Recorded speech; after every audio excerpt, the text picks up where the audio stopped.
주시는 말씀은 열왕기상 13장 12절에서 34절까지 말씀입니다.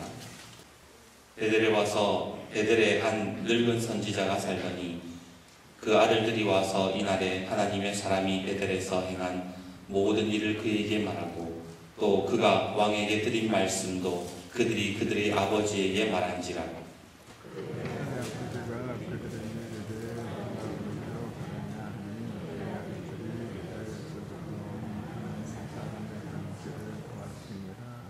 그가 그의 아들들에게 이르되 나를 위하여 나귀의 안장을 지으라.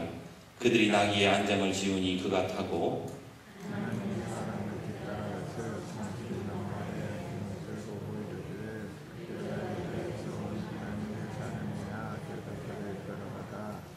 그가 그 사람에게 이르되 나와 함께 집으로 가서 떡을 먹으라.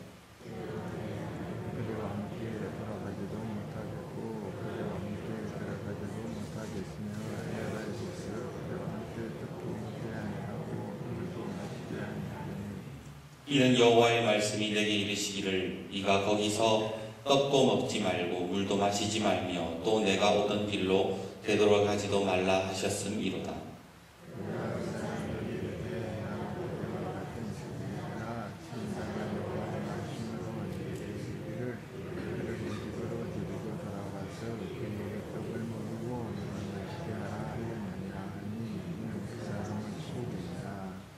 이에 그 사람이 그와 함께 돌아가서 그의 집에서 떡을 먹으며 물을 마시니라.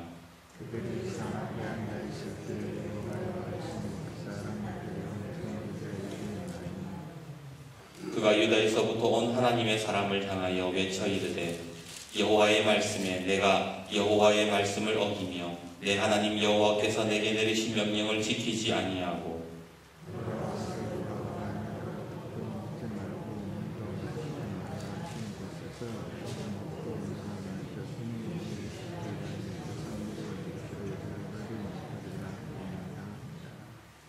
그리고 자기가 데리고 온 선지자가 떡을 먹고 물을 마신 후에 그를 위하여 나귀의 안장을 지으니라.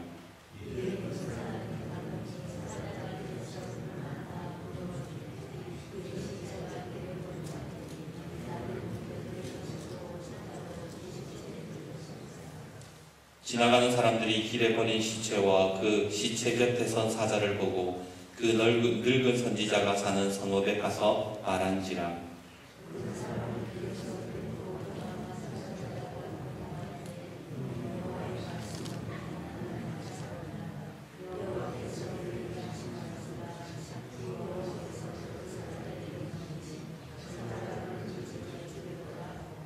이에 그의 아들들에게 말하여 이르되 나를 위하여 나귀의 안장을 지으라. 그들이 안장을 지으매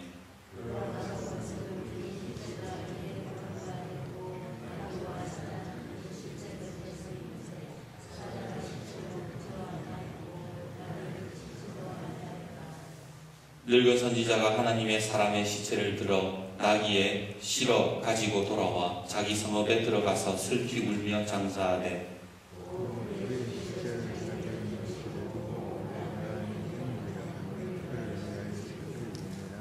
그 사람을 장사한 후에 그가 그 아들들에게 말하여 이르되 내가 죽거든 하나님의 사람을 장사한 묘실에 나를 장사하되 내 뼈를 그의 뼈 곁에 두라.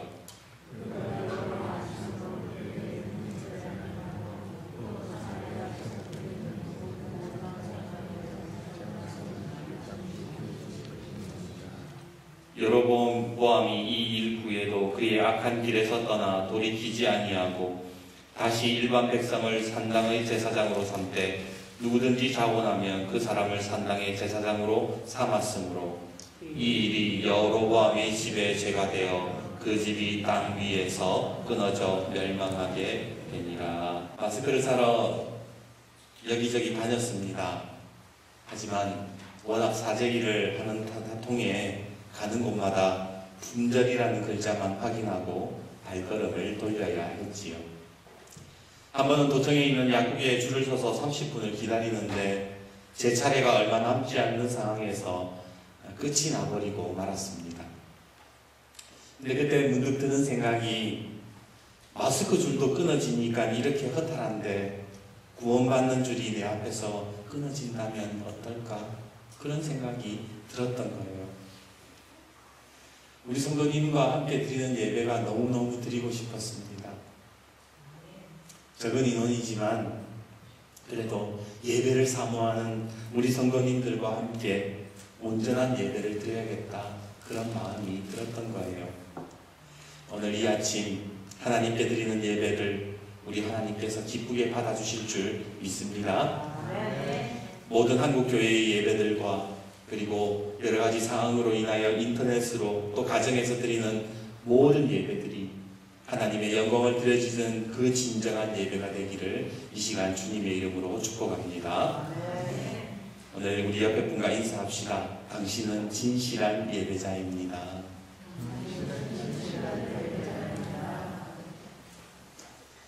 형제요, 내가 정말 미안하오. 내가 죽을 죄를 졌소. 이제 나를 용서하지 마시오. 한 늙은 선지자가 한 남자의 시신을 부둥켜 안은 채 통곡을 하고 있었습니다. 시신이 별로 온전하지 못한 것을 보아하니 보통 일은 아닌 것 같고, 이 늙은 선지자의 울부짖음을 들어보니 뭔가 큰 잘못을 한 것 같기는 한데, 과연 이 두 사람에게는 어떤 일이 있었던 것일까요? 사건에서 말은 이랬습니다. 여느 때와 다름이 없던 어느 날 아들이 찾아와 늙은 선지자에게 와서 이렇게 이야기를 합니다. 아버지, 소식 들으셨어요? 이번에 저 아래 동네에서 온 선지자 하나가 여로보암 왕에게 저주를 했대요. 순간 귀가 솔깃해진 늙은 선지자가 물었습니다. 아니, 그게 무슨 말이냐? 좀 자세히 이야기해 보거라. 아니, 글쎄 유다에 있는 선지자가 와서는 여로보암 왕에게 예언을 했는데, 하나님께서 요시야라는 임금을 태어나게 하셔서 여로보암이 세운 이 나라와 제단을 다 쓸어버리겠다고 그렇게 하셨대요. 그래? 그러면 여로보암은 뭐라 그랬는데? 당연히 화가 머리 끝까지 나서 선지자를 죽이네 마네 그랬지요. 그런데 여로보암이 선지자를 죽이라고 손을 내민 순간에 그만 손이 말라버려가지고 하나님께서 저주를 내려서 손이 쪼그라들었지 뭡니까? 그런데 선지자가 다시 고쳐졌대요.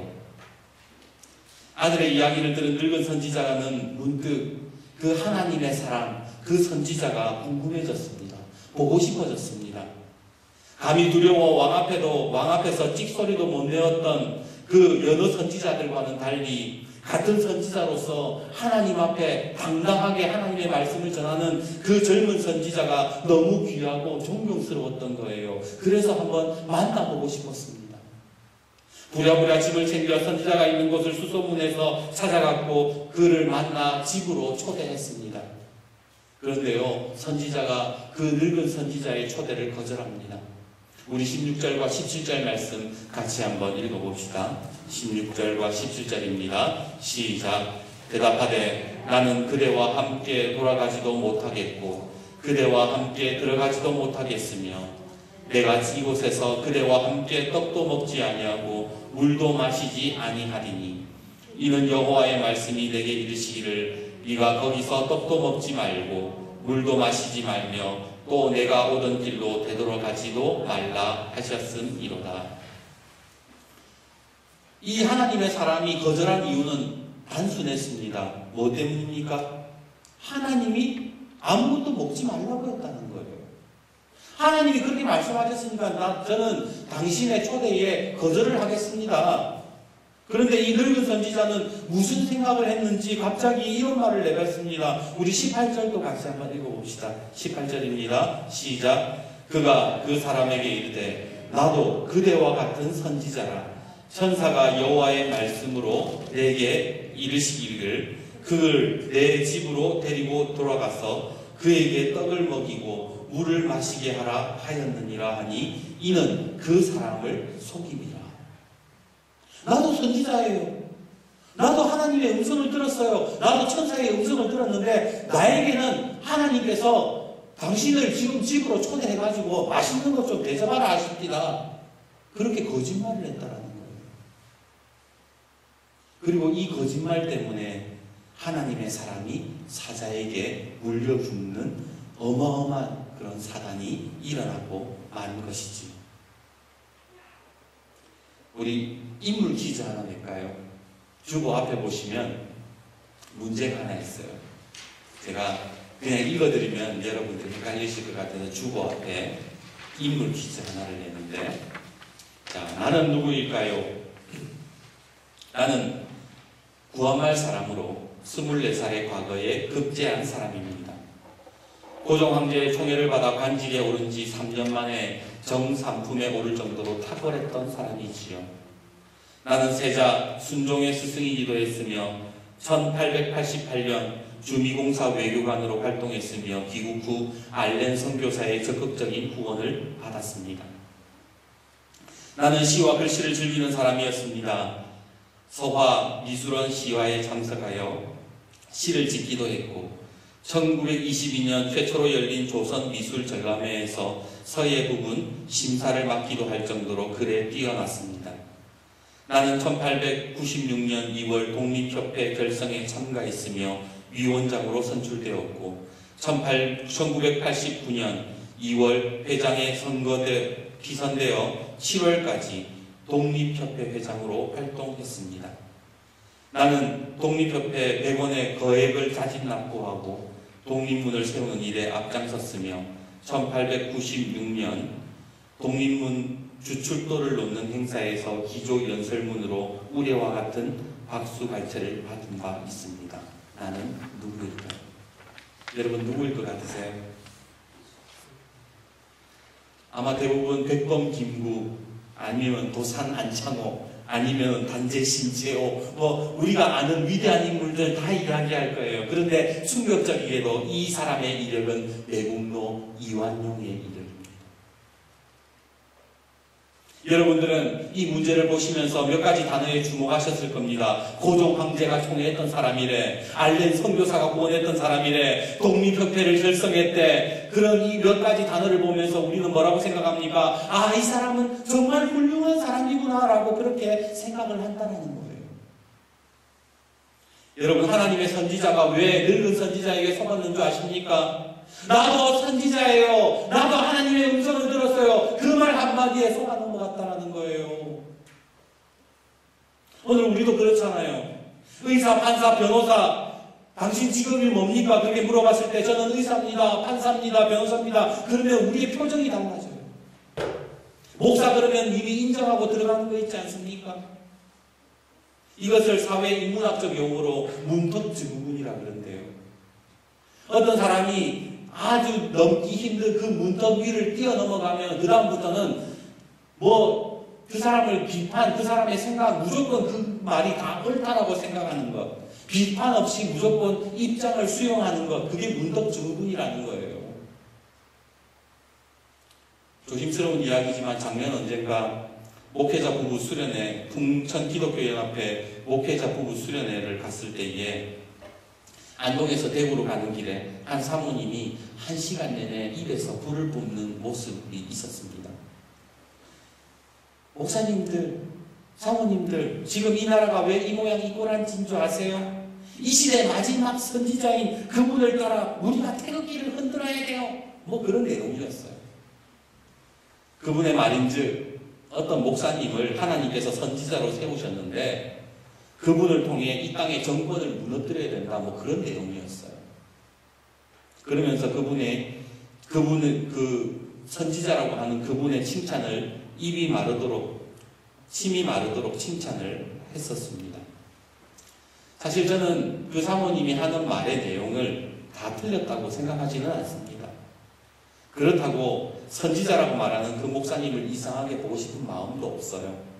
하지만 사모님이 하는 그런 행동에는 실망감을 감출 수가 없었습니다. 적어도 그분은 교인들에게 큰 영향을 미치는 분 아닙니까? 큰 영향력을 행사하는 사람 아닌가요? 마치 자기의 말이 100% 진리 있냐 사람들을 선동하는 것이 과연 리더로서 해야 될 일인가? 그렇게 확신에 차서 그렇게 열심히 사람들에게 이야기하면서 왜 예수님은 그렇게 전도하지 못하는 겁니까? 자기의 생각이 100% 하나님의 뜻이라고 누가 감히 그렇게 이야기할 수 있냐 말입니다. 고린도전서 10장 12절에 주님은 그런즉 선줄로 생각하는 자는 넘어질까 조심하라 그렇게 말씀하셨습니다. 오늘 하나님의 직접적인 음성을 듣고도 나는 선지자입니다 라는 그 늙은 선지자의 말 한마디에 넘어가 죽임을 당한 그 선지자, 젊은 선지자의 모습을 한번 생각해 보십시오. 여러분은 정말 무엇이 하나님의 뜻인지 분별할 수 있습니까? 저는 오늘 본문을 묵상하면서 한 가지 고민되는 것이 있었습니다. 그것은 과연 오늘 이 본문에 나오는 늙은 선지자를 어떻게 바라봐야 할 것인지에 대한 고민이었지요.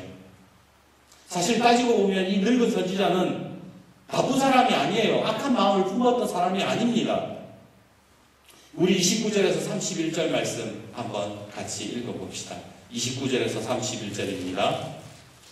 29절부터 31절 같이 읽읍시다. 시작.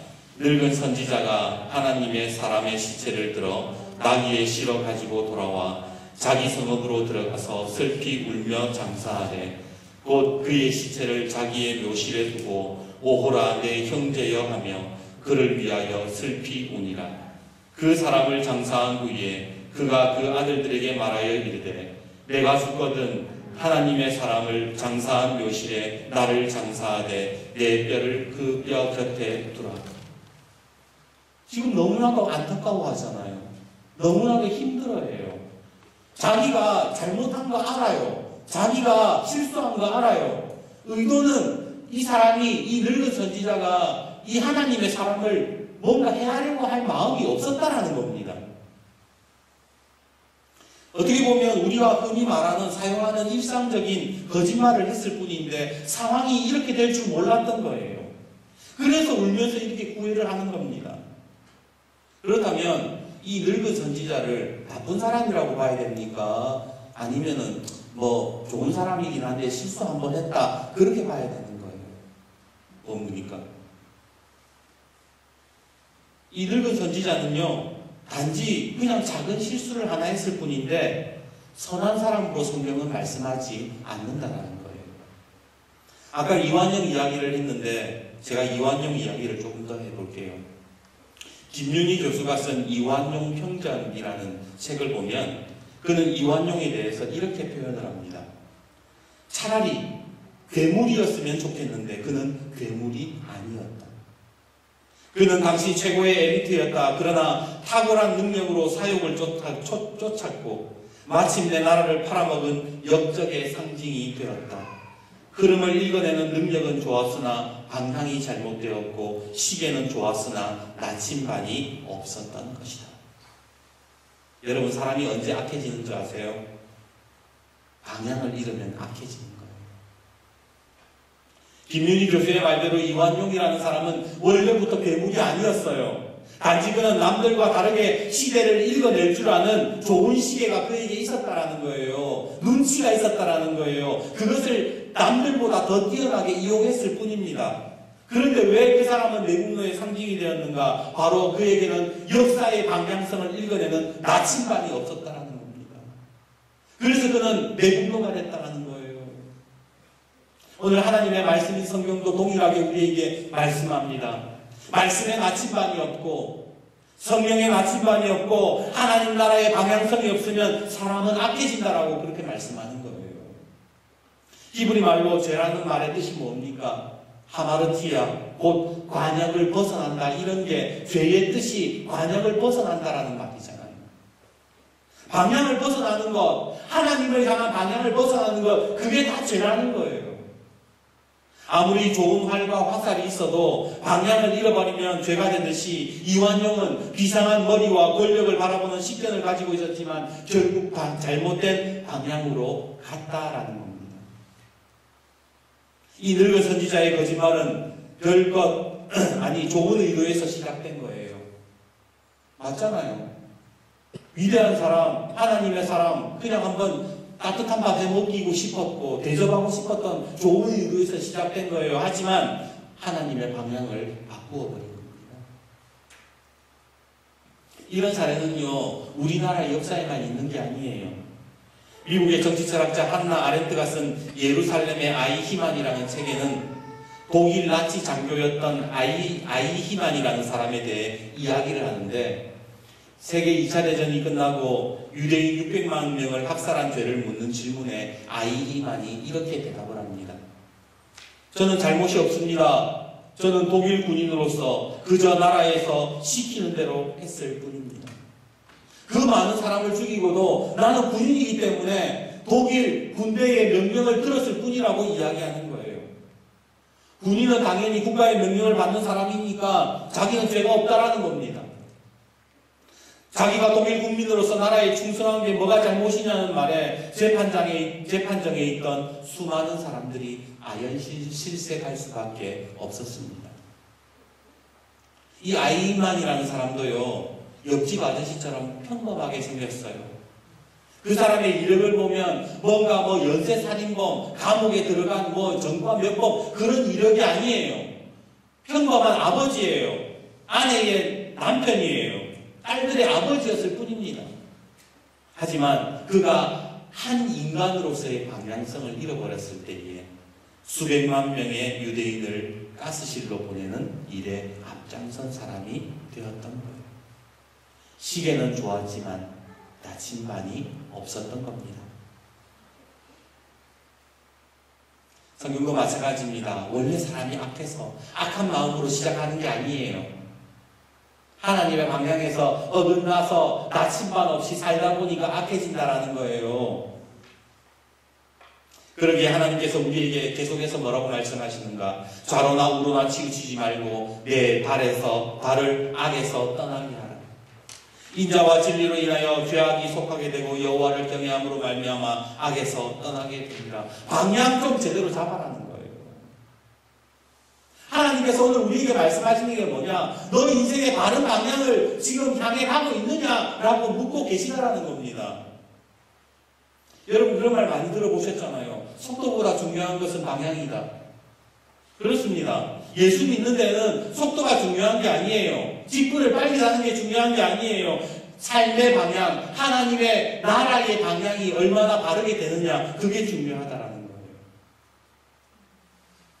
그러기에 오늘 하나님의 길을 따라 주님이 말씀하시는 방향을 따라 신앙의 방향을 바로 잡는 저와 여러분이 되기를 주님의 이름으로 축복합니다. 오늘 본문을 조금 넓게 큰 그림으로 한번 봤으면 좋겠어요. 오늘 본문이 열왕기상 13장의 말씀이에요. 그런데 열왕기상의 전체적인 그림을 한번 봅시다. 그러면 우리는 또 재밌는 사실을 하나 발견하게 되는데, 이 열왕기상하의 이야기가 어떤 내용들이에요? 왕들의 이야기입니다. 그런데 이 왕들을 평가할 때에 성경이 어떤 평가를 하느냐? 왕들이 어떤 방향성을 가지고 살았는가에 대한 이야기를 하더라는 거예요. 그래서 어떤 왕은 여호와의 길을 벗어나서 여호와의 길에 들어서서 어떤 순종하며 살았고, 어떤 왕들은 이전에 아버지의 어떤 악한 행실을 따라 여호와의 방향에서 벗어나고, 왕들을 평가할 때에 다 방향성에 대한 이야기를 하더라는 거예요. 마찬가지예요.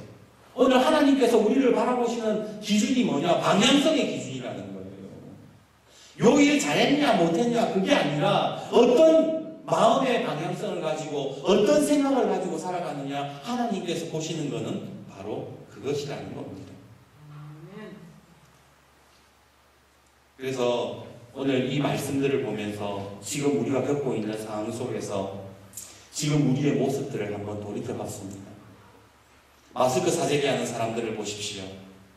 그들은 돈 흐름을 누구보다 잘 알고 있는 사람들이에요. 돈에 대한 시계가 잘 발달된 사람입니다. 매점 매석으로 몇 배의 돈을 벌었습니다. 그러나 그들의 마음속에는 양심의 나침반이 없던 거예요. 여러분, 정치인들이 왜 막말하는 줄 아세요? 왜 그냥 저 사람이 저렇게 많이 배운 사람인데 왜 저렇게 막말하는가, 그런 생각 해보신 적 있으시잖아요. 그 사람들이 무시해서 그런 말 하는 게 아니에요. 그들은 누구보다 사람들을 선동할 줄 아는 좋은 시계를 가지고 있기 때문에 그런 거예요. 자극적인 말을 뱉어내서 문제를 일으키고 사람들을 선동해서 자기의 이익에 부합하도록 그렇게 막말을 쏟아내는 거예요. 그런데 그 사람들에게 역사의 나침반이 존재할까요? 이단들을 한번 보십시오. 그들은 인간의 불확실성과 두려움을 읽어내는 특수한 시계를 가지고 있습니다. 그래서 그것을 이용해서 사람들을 혹하게 만드는 재주가 있어요. 그게 이단이에요. 그런데 왜 이단을 이단이라고 하는지 아세요? 한자 말 그대로 달을 이자에 끝단자를 써요. 끝이 다르다는 거예요. 방향이 다르다는 거예요. 그래서 이단이라는 거예요. 방향이 다르기 때문에 이단인 거예요. 사람들은 말합니다. 세상이 악하다, 혼란하다, 혼란스럽다. 왜 악하고 혼란스러워졌을까요? 방향을 잃어버렸기 때문에 그런 거예요. 오늘 우리는 억울하게 죽임을 당한 선지자를 보면 이렇게 생각할지 모릅니다. 야, 진짜 별거 아닌 거짓말로 사자한테 물려 죽다니 참 억울하겠다. 또 사소한 거짓말 때문에 너무 큰 벌을 내리시는 하나님을 보면서 하나님이 아직 너무한 거 아니야? 좋은 의도로 시작했는데 그것 때문에 하나님께서 그 사람을 그렇게 사자에게 물려 죽게 하시나? 너무하시는 거 아니야? 하지만 이 모든 것은 하나님을 벗어난 죄의 결과라고 성경은 말씀하고 있더라는 거예요. 이제 말씀을 맺겠습니다. 우리 33절과 34절 말씀을 같이 한번 읽어봅시다. 마지막 33절, 34절 말씀 같이 읽겠습니다. 시작. 여로보암이 이 일 후에도 그의 악한 길에서 떠나 돌이키지 아니하고 다시 일반 백성을 산당의 제사장으로 삼되 누구든지 자원하면 그 사람을 산당의 제사장으로 삼았으므로 이 일이 여로보암의 집에 죄가 되어 그 집이 땅 위에서 끊어져 멸망하게 되니라.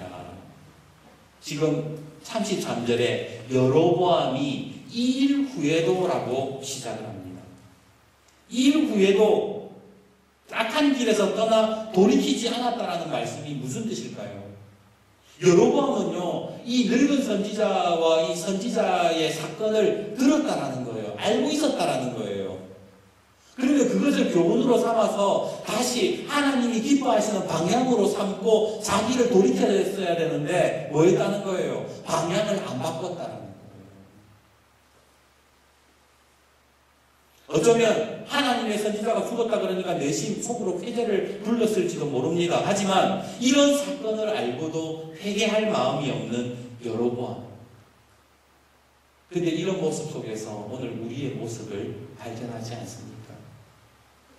이번 코로나19 사태를 보면서 여전히 우리 마음속에 회개하지 않는 완악한 마음들을 발견하게 됩니다. 우리 장로님께서 오늘 기도하시면서 코로나19를 통해서 하나님의 뜻이 어디 있는가 알게 해주십시오라고 기도했잖아요. 오늘 코로나19를 통해서 하나님께서 우리에게 말씀하시는 오늘 본문을 통해서 오늘 하나님의 말씀을 통해서 하나님께서 말씀하시는 게 뭐예요? 방향 똑바로 잡아라는 거예요.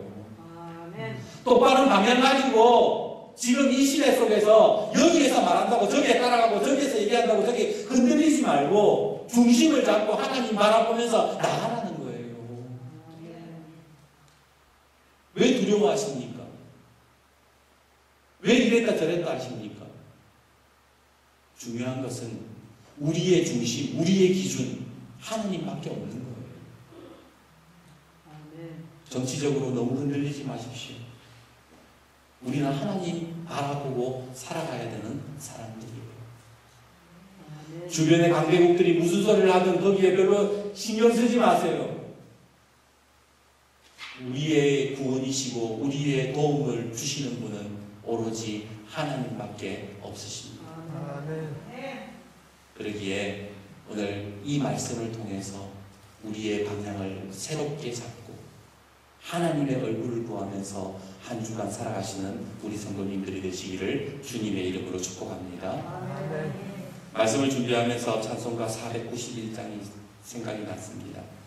저 높은 곳을 향하여 날마다 나아갑니다. 내 뜻과 정성 모아서 날마다 기도합니다. 내 주여 내 맘 붙드사 그곳에 있게 하소서. 그곳은 빛과 사랑이 언제나 넘치옵니다. 주님, 방향 똑바로 잡고 살게 하여 주옵소서. 오늘 하나님의 방향을 정하여 뜻과 정성을 모아 기도하는 우리 성도들이 되시기를 주님의 이름으로 축복합니다. 기도하겠습니다.